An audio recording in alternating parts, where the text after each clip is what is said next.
Good morning mga kalapso, tayo na naman na nakatoka magluto and tinignan ko kung ano yung natira naming ulam. Ayan, may isda pa kaming natira kahapon kaya gagawa natin yan ng paraan para maging bagong ulam. Nandito ako sa may likod namin, kukuha tayo ng mga fresh malunggay para sa ating simple and healthy dish for today's video. Magluluto na naman tayo ng sinabawang isda. Bagay na bagay ito lalo na doon sa mga breastfeeding mom dahil ang malunggay ay napakaraming nutrients. Hindi lang sa breastfeeding mom, lalo na doon sa mga gustong maging healthy. Malunggay is the key. So ayan, yung mga nakuha nating malunggay, hinugasan na natin and tatanggalin na natin yung mga dahon-dahon niyan.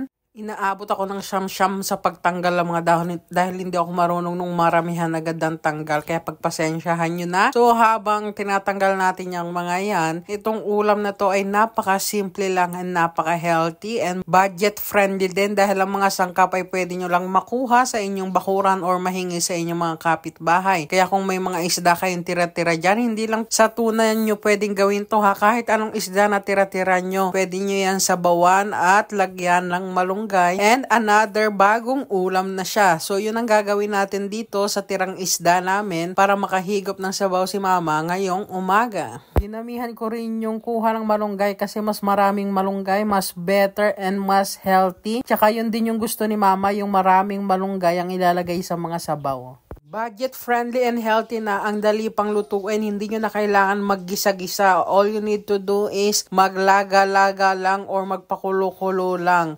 Kaya sa mga manonood nito na wala pang ulam for today's video, try nyo gayahin. Masarap na, healthy pa, mura pa, halos wala kayong magagastos ngayong araw para sa ulam nyo. Try nyo rin i-introduce sa mga anak nyo para masanay sila sa pagkain ng gulay. So yan lang yung ingredients na kailangan natin. Sibuyas, kamatis, luya, pantanggal ng lansa, and yung leftover nating fish, and of course yung marami nating malunggay na hinimay. So ang step lang na gagawin natin ay magpapakulo tayo ng tubig, konting tubig lang dahil ayaw ni mama ng masyadong maraming sabaw and para rin maglasa talaga sa sabaw yung mga ilalagay na nating sangkap. Ayan, ilalagay na natin ang sibuyas, luya, and kamatis. Hihintayin natin yan mag-incorporate sa sabaw, yung talagang maglalasa sa sabaw. Yun ang gusto nating mangyari yan dahil sobrang simple lang ng pampalasa na ilalagay natin dito. Patis lang, paminta, and wala na, yun lang, luto na agad yan. So makikita nyo dyan, minemekos-mekos ko na yan para mas mabilis mag-incorporate yung lasa ng ating mga nilagay na samya. After nyan, papakuluan lang natin yan para mas lalong lumabas yung mga katas ng mga sibuyas, kamatis natin dyan and magkulay din yan sa sabaw. After ng mga ilang minutes na pagpapakulo, lalagyan na natin ng panlasa para din magkaroon na ng lasa yung sabaw. Then, hihintayin lang natin ulit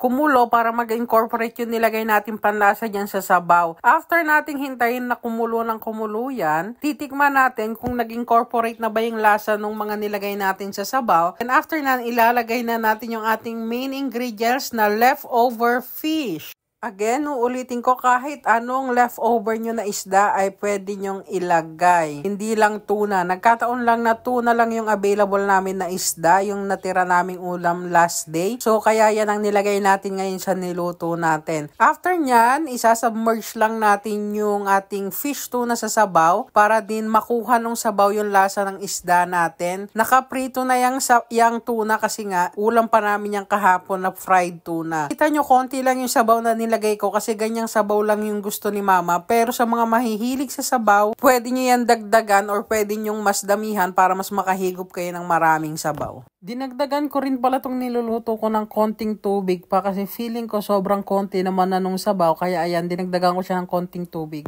After ilang minutes, pagkalagay nyo ng isda, if tingin nyo naglasa na siya sa sabaw, pwede nyo na ilagay agad yung malunggay. Then pagkalagay nyo ng malunggay, patayin nyo na rin yung apoy. Tapos, ilubog nyo lang yung mga malunggay sa sabaw dahil napakabilis lang naman yan maluto. Yung sabaw na mismo na mainit ang magluluto dyan. And that's it! May bagong ulam na tayo galing sa leftover nating ulam kahapon. Kain po tayo, sinabawang isda sa malunggay. Thank you for watching!